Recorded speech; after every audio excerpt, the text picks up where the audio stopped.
야고보서 2장 1절부터 13절에 있는 말씀까지 보도록 하겠습니다. 한 절씩 교독합니다. 내 형제들아, 영광의 주 곧 우리 주 예수 그리스도에 대한 믿음을 너희가 가졌으니 사람을 차별하여 대하지 말라.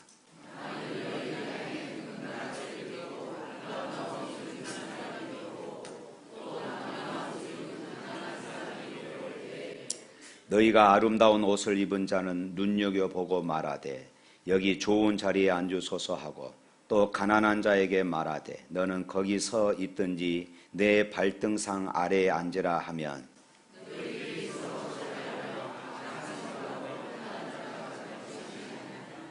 내 사랑하는 형제들아 들을지어다.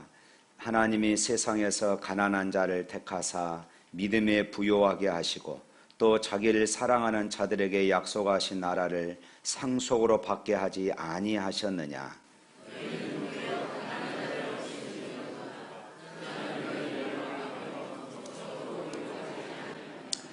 그들은 너희에 대하여 일컬은 바 그 아름다운 이름을 비방하지 아니하느냐.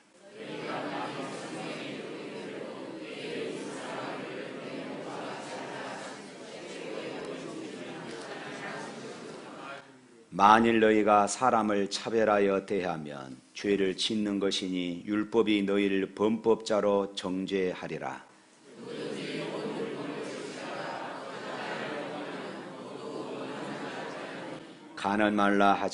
간음하지 말라 하시니가 또한 살인하지 말라 하셨은즉 네가 비록 간음하지 아니하여도 살인하면 율법을 범한 자가 되느니라.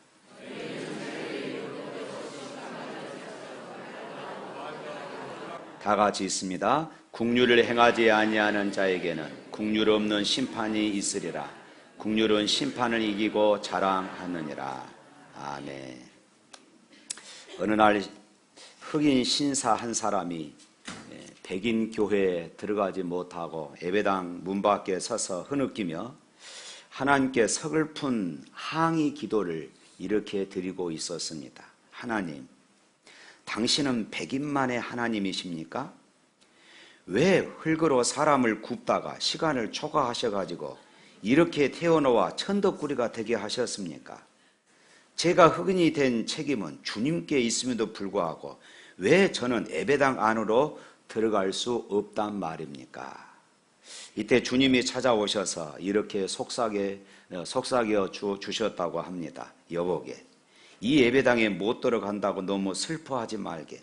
이 예배당에는 자네만 못 들어가는 것이 아니라 나도 못 들어가고 있다네. 그리고 이렇게 한 말씀을 한 말씀을 더 하셨습니다. 자네는 한두 번 쫓겨난 것을 가지고 뭘 그래? 나는 매번 쫓겨나고 있다네.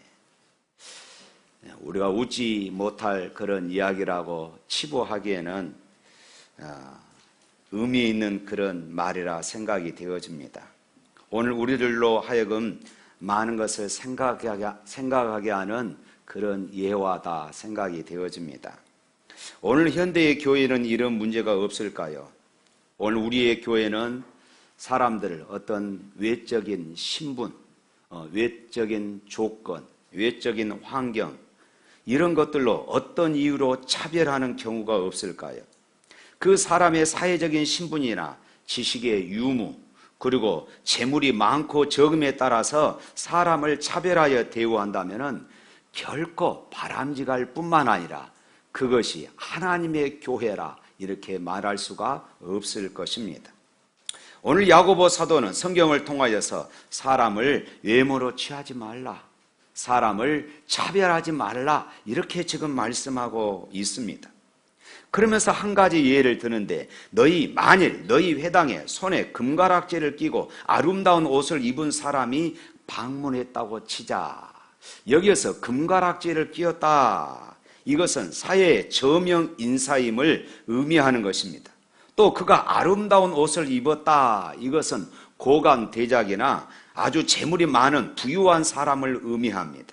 그럴 때 너희 중에 어떤 사람이 나가서 그를 반갑게 맞이하면서 이리 오라고 하며 가장 좋은 자리에 그를 앉힌다면 동시에 그 해당에 아주 가난하고 그리고 더러운 옷을 입은 누추한 사람이 방문을 했다면 그 사람에 대해서는 아무도 관심도 쓰지 않고 그저 앉고 싶은데 앉든지 아니면은 저 구석에 앉든지 아니면은 내 발 아래 어디든지 마음대로 앉아라, 이렇게 불친절하게 대한다면은 어찌 그것이 하나님의 교회라 말할 수 있겠느냐. 오늘 야고보는 아주 강력하게 이렇게 말하고 있습니다.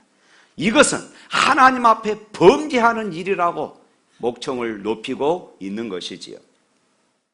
1절 말씀 한번 읽어볼까요? 1절 말씀 다 같이 있습니다. 내 형제들아, 영광의 주 곧 우리 주 예수 그리스도에 대한 믿음을 너희가 가졌으니 사람을 차별하여 대하지 말라. 사람을 차별하여 대하지 말라. 이 말은 외모로 취하지 말라, 그 말씀입니다. 우리에게 믿음이 주어졌습니다. 예수님을 믿는 믿음이 있는 사람들은 사람을 차별하거나 사람을 외모로 취해서는 안 된다는 것입니다. 우리는 세상적인 기준을 가지고 살아갈 때가 있습니다. 우리가 예수님을 믿기 전에 믿음이 없을 때는 세상적인 기준을 가지고 우리가 살아왔습니다.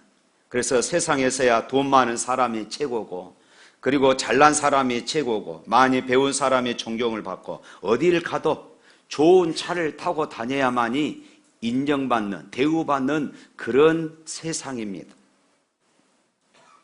이것이 세상적인 기준입니다.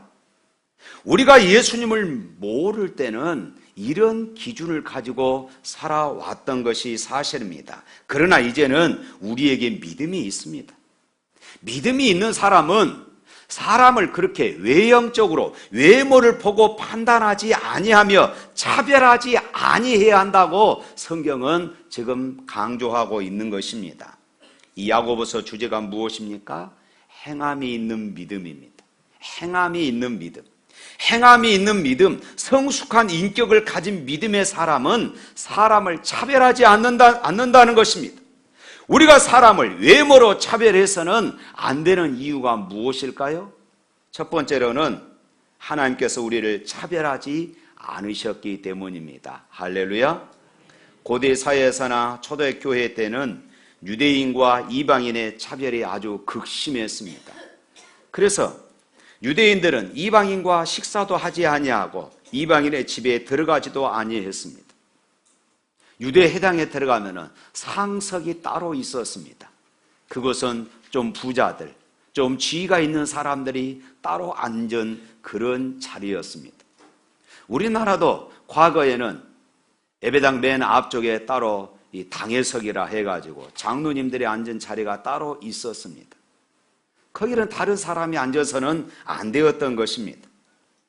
유대 나라도 그러했던 것이에요. 그러나 그것이 베드로에게 와서 그것이 깨지는 것을 보게 되어집니다. 베드로가 시몬의 집에 거할 때에 그가 다락에 올라가서 기도하고 있는데 하나님께서 한 환상을 보여주셨습니다. 하늘에서 보자기 하나가 내려오는데 그 보자기 안에는 유대인들이 아주 부정하다고 생각되어지는 그런 음식들이 그곳에 가득 차 있었습니다. 그런데 하나님께서 그 보자기를 내려주면서 이것을 먹으라. 베드로가 깜짝 놀랐어요. 아니, 제가 이렇게 부정한 것을 어떻게 먹을 수 있습니까? 저는 못 먹습니다. 그랬더니 하나님이 말씀하십니다. 내가 깨끗하다고 하는데 너는 왜 그러느냐? 걱정하지 말고 먹어라. 하나님은 3번이나 동일한 환상을 베드로에게 보여주셨어요. 베드로는 도대체 이 의미가 무엇인가를 깨닫지를 못했던 것입니다. 그러던 차에 이방인 백부장인 고넬료가 보낸 사람이 이 베드로가 거처하고 있는 집에 도착했습니다. 그리고 그들이 말합니다. 우리 백부장께서 베드로 사도를 모셔오라 했습니다. 우리 집에 신방 오셔서 말씀도 전해주시고 기도도 해주십시오 라고 전했어요. 그제서야 베드로가 자기가 본 이 환상의 의미가 무엇인가를 깨닫게 되어진 것이지요. 베드로가 이방인 백부장 집에 가서 그를 축복하고 말씀을 증거하는데 그것에 성령의 강력한 역사가 일어났던 것이에요. 그리고 온 가족이 예수를 믿게 되고 세례를 받게 되었습니다. 이 놀라운 일을 경험한 베드로는 사도행전 10장 34절 35절 말씀에 이렇게 고백하게 되어집니다. 한번 다 같이 읽어볼까요? 사도행전 10장 34절 35절 말씀. 베드로가 입을 열어 말하되 내가 참으로 하나님은 사람의 외모를 보지 아니하시고 각 나라 중 하나님을 경외하며 의를 행하는 사람은 다 받으시는 줄 깨달았도다.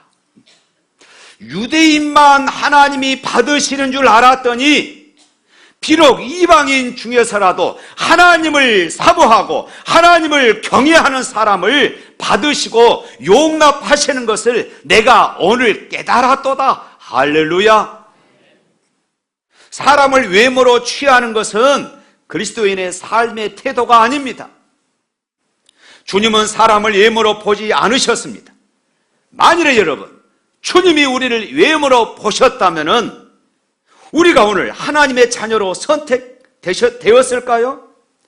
여러분 주님의 입장에서, 예수님의 입장에서 한번 생각해 보시기를 바랍니다.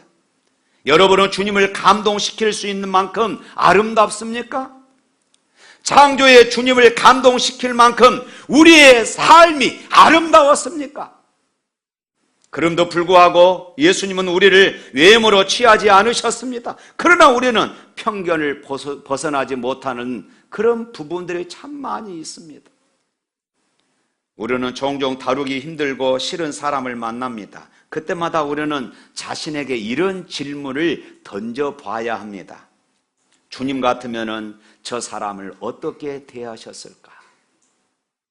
따라서 해봅시다. 주님 같으면 저 사람을 어떻게 대하셨을까? 주님의 시각을 가지고 다른 사람을 바라보는 그런 훈련들이 오늘 우리에게 필요한 것입니다. 사랑하는 성도 여러분, 예수님은 사람들에게 외모로 취함을 당하셨어요. 그래서 멸시를 받으셨고 천대 속에서 많은 고난을 겪으셨습니다. 그 주님이 우리에게 명령하고 계셔요. 사람을 외모로 취하지 말라. 사람을 외모로 취하지 말라 말씀하고 계십니다. 뿐만 아니라 우리가 사람을 외모로 차별해서는 안 되는 이유는 우리는 은혜로 선택받았기 때문입니다. 5절 말씀 한번 읽어봅니다. 내 사랑하는 형제들아 들을지어다. 하나님이 세상에서 가난한 자를 택하사 믿음에 부요하게 하시고 또 자기를 사랑하는 자들에게 약속하신 나라를 상속으로 받게 하지 아니하셨느냐. 우리가 처음 부름받을 때에 우리는 참 별 볼 일 없는 사람들이었습니다. 하나님께서 사람을 선택하실 때에 조건이 없습니다. 무조건적 선택입니다. 한마디로 말하면 하나님의 은혜입니다. 우리에게 어떤 자격이 있어서 하나님이 우리를 선택하신 것이 아니라 우리를 사랑하시는 그 애정으로 선택하신 것입니다. 믿으시기를 축원합니다. 그럼에도 불구하고 여전히 우리의 생활에서는 실수가 있고 우리의 생활에서는 실패의 연속입니다. 이런 우리의 생활을 보면서 어거스틴은 이렇게 이야기했어요. 이상하다. 내가 하나님을 하면 벌써 이 지구를 박살내 버렸을 텐데 얼마나 이 땅에 하나님을 아버지라 부르는 사람들조차도 악하게 사니까 내가 하나님이라면 이 지구를 벌써 박살내 버렸을 텐데 이렇게 한탄했던 것입니다. 그런데요, 하나님은 우리를 향하여 오래 참으시는 줄 믿으시기를 바랍니다. 인내와 은혜로 우리를 대하여 주심을 믿으시기를 축원합니다. 그렇기 때문에 오늘 우리도 오늘 이렇게 이 자리에 건재할 수 있었던 것입니다. 그렇다면 우리는 어떻게 다른 사람을 대해야 되겠습니까? 우리가 그런 은혜를 받고 있는데 다른 사람에 대해서 우리가 어떻게 대해야 되겠습니까? 저럴 수도 있구나. 저 사람을 보니까 우리 인간이 얼마나 부족한 존재인가를 알 수 있네. 나도 저렇게 부족한 사람이었지만은 하나님의 은혜로 불러주셨는데 저 형제도 예수님을 만나면, 저 형제도 하나님의 은혜에 붙잡히고 나면은 새로운 인생으로 거듭날 수 있겠지. 이런 소망과 이런 기대를 가지고 격려하고 기도해 줄 수 있어야지 비난해서는 안 된다는 것입니다. 사랑하는 성도 여러분, 오늘 우리가 주님의 은혜로 부름받았다면 우리도 우리 형제와 이웃들에게 은혜와 사랑을 베풀 수 있는 저와 여러분이 될 수 있기를 주님의 이름으로 축원합니다. 세 번째로, 우리가 사람을 차별해서는 안 되는 이유가 또 있습니다. 그것은 하나님의 사랑의 명령 때문인 것이에요. 우리 8절과 9절 말씀 한번 읽어볼까요? 너희가 만일 성경에 기록된 대로 내 이웃 사랑하기를 내 몸과 같이 하라 하신 최고의 법을 지키면 잘하는 것이거니와 만일 너희가 사람을 차별하여 대하면 죄를 짓는 것이니 율법이 너희를 범법자로 정죄하리라. 오늘 성경에 보니까 내 이웃을 내 몸과 같이 사랑하라, 이 말씀을 최고의 법이다, 8절에 그렇게 말하고 있어요. 최고의 법을 지키면, 이것을 최고의 법이라고 말하고 있어요. 이 최고의 법이 무엇이냐 하면은 언어로 보면은 왕의 법입니다. 이 성경이 쓰여질 당시에, 바로 이 당시는 로마 시대이기 때문에 이것이 이 기록될 당시에 이 로마 법은 로마 황제가 법을 만들면은, 로마 황제의 말이면은 그것이 곧 법이 되는 것이에요. 로마 황제가 한마디 선포하면은 그것이 최상위 법이 되어버리는 것입니다. 그동안에 있었던 모든 법은 다 필요가 없습니다. 그 법을 능가할 법이 없고 누구도 그 법을 어길 수가 없습니다. 바로 오늘 하나님이 우리에게 주신 내 이웃을 내 몸과 같이 사랑하라, 이 사랑의 법, 이것은 바로 최고의 법이라고 강조하고 있는 것입니다. 우리가 가난한 사람을 없인 여긴다면은, 그럼도 불구하고 우리가 가난한 사람을 없인 여긴다면은 이것은 하나님께 불순종하는 것입니다. 이웃 사랑하기를 내 몸과 같이 하라는 것이 가장 중요하고 최고의 계명이라면, 최고의 법이라면 사랑하지 않는 것은 죄입니다. 사랑하는 성도 여러분, 진실로 우리가 회개해야 할 무서운 죄가 사랑하지 않는 죄입니다. 사랑하지 않는 죄예요. 왜 우리가 이웃을 자신의 몸처럼 사랑해야 합니까? 사랑해야 합니까? 그 이유가 무엇일까요? 그것은 모든 사람은 다 하나님의 형상대로 지음받았기 때문입니다. 할렐루야. 모든 사람이 귀합니다. 모든 사람이 하나님의 형상대로 지음받았기 때문입니다.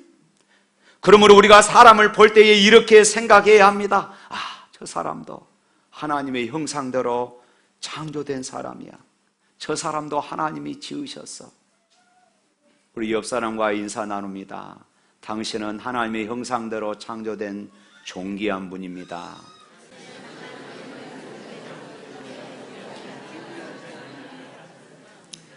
그뿐만이 아닙니다. 우리가 하나님의 형상대로 창조된 존귀한 사람일 뿐만 아니라 우리는 예수님께서 십자가에서 자신의 목숨을 드릴 만큼 가치 있는 존재입니다. 세상에 이처럼 가치 있는 사람이 어디 있습니까?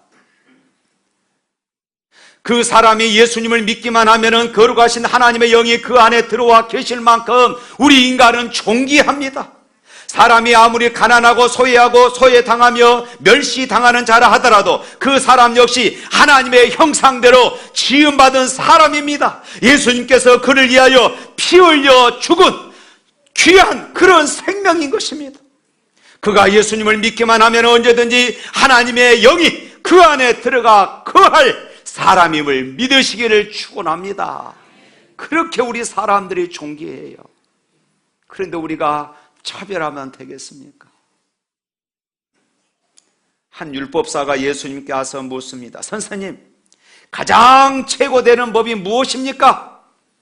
최고되는 계명이 무엇입니까? 그때 예수님이 말씀합니다. 내 마음을 다하고 뜻을 다하고 목숨을 다하여 내 하나님을 사랑하라. 그리고 동시에 내 이웃을 내 몸과 같이 사랑하라. 이 두 가지 법은요, 따로따로 있는 것이 아닙니다. 항상 공존입니다. 붙어 있는 것이에요. 둘이면서 하나인 것이에요. 다시 말하면 형제를 사랑하지 않는 자가 어찌 하나님을 사랑할 수 있겠느냐, 이 말씀인 것입니다. 그 사람이 얼마나 하나님을 사랑하느냐 하는 것을 우리가 볼 수 있는 잣대가 있는데, 이웃을 사랑하는 것을 보면 알 수가 있습니다. 남을 깔보고 우습게 알고 무시하는 사람이 어찌 보이지 않는 하나님을 사랑할 수 있겠느냐, 지금 이 말씀을 하고 있는 것이에요. 우리에게 주신 최고의 법, 그것은 바로 내 이웃을 내 몸과 같이 사랑하라. 할렐루야. 레위기 19장 18절에도 하나님은 이 계명을 말씀하고 있습니다. 만약 모든 계명을 다 지켰다고 할지라도 내 이웃을 내 몸과 같이 사랑하라, 이 법을 어기면은 모든 율법을 다 어긴 것과 똑같다, 이 말씀이에요. 오늘 10절에도 비슷한 말씀을 하시죠. 10절 말씀 한번 읽어볼까요? 누구든지 온 율법을 지키다가 그 하나를 범하면 모두 범한 자가 되나니. 예모로 사람을 판단하는 것은 범죄하는 것이라고 엄히 지금 말하고 있는 것이에요. 뿐만 아니라 우리가 형제의 허물을 덮어주고 그를 하나님의 귀한 존재로 차별 없이 대하기 위해서는 우리가 긍휼을 베푸는 자가 되어야 합니다. 다른 사람에게 사랑을 베푸는 것은 긍휼을 베푸는 것입니다. 오늘 13절 말씀 한번 읽어보십시다. 13절 말씀, 긍휼을 행하지 아니하는 자에게는 긍휼 없는 심판이 있으리라. 긍휼은 심판을 이기고 자랑하느니라. 대인관계에서 그리스도인들이 반드시 지켜야 할 태도가 있습니다. 다른 사람을 긍휼히 여기는 태도입니다. 예수님께서 오늘 저와 여러분들을 바라보는 모습은 항상 긍휼입니다. 그래서 복음서에 가장 많이 쓰인 단어가 바로 이 긍휼이었어요. 무리를 보시고 불쌍히 여기시더라. 무리를 보시고 불쌍히 여기시더라. 이 긍휼이라는 말의 어원은 함께, 그리고 또 하나는 감정, 이 두 단어가 합성되어진 단어입니다. 그러니까 이 말을 다시 해석하면 함께 느낀다, 공감한다 하는 이런 의미가 되는 것입니다. 사람의 아픈 마음을 함께 공감하며 애로움을 함께 나누는 마음입니다. 주님께서 목자 없는 양떼처럼 유리하는 그런 사람들을 바라보셨을 때에 그들의 아픔과 애로움과 방황함을 공감해 주셨습니다. 이것이 주님이 가지셨던 긍휼의 마음이었던 것입니다. 사랑하는 성도 여러분, 우리가 하나님 앞에 섰을 때에 이 긍휼의 법 때문에 우리가 하나님 앞에 하나님의 용서를 받을 수 있음을 성경은 말씀하고 있어요. 그리고 더 나아가서 이렇게 말씀하십니다.